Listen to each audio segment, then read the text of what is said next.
let water drip through or let water continually flow through. If that's happening, if you unplug the washer and water is still continuing to flow through, then you know for a fact that it's something mechanically not seating in the valve. If you unplug the washer and the water stops coming through, then you might be looking at your control board. Could be a stuck relay on the board that's continually energizing the inlet valve.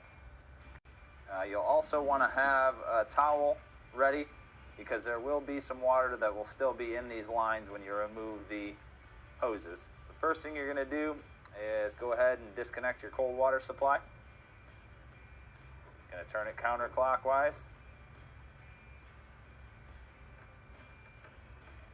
Just set it down to the side. And do the same thing with your hot water supply.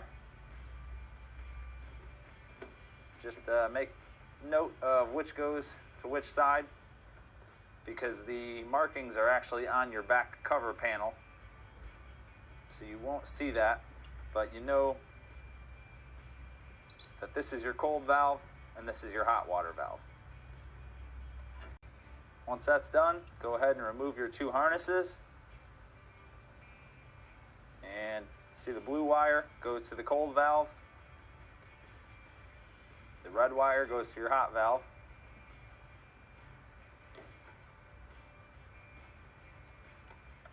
Once those are removed, you've got two 1/4-inch screws. Go ahead and remove the two screws. Your inlet valve will push forward and lift out. And set that aside. Go ahead and install the, and just slide it forward and then pull it back until you see your screw holes aligned. Go ahead and install your two 1/4-inch screws.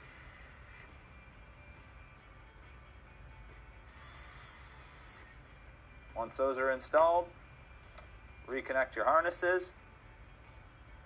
This is your cold water solenoid, so it's got the blue wire. Hot water's got the red wire going to it. Once those are connected, go ahead and hook up your fill hoses. Again, make sure that this is the cold water supply. You do not want to reverse these.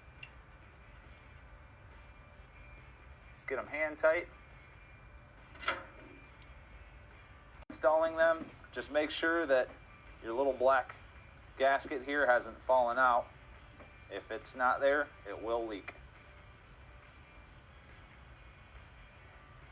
Once those are put on, just grab a pair of pliers. Just give it about another half turn.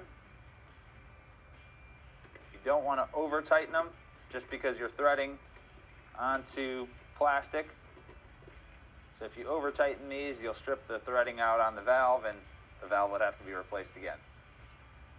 Once that's done, it's a good idea to turn your water supply back on and monitor them for a few minutes. Make sure you don't have any leaks. Now at this point, we're ready to put our cover panel back on and flip the console over.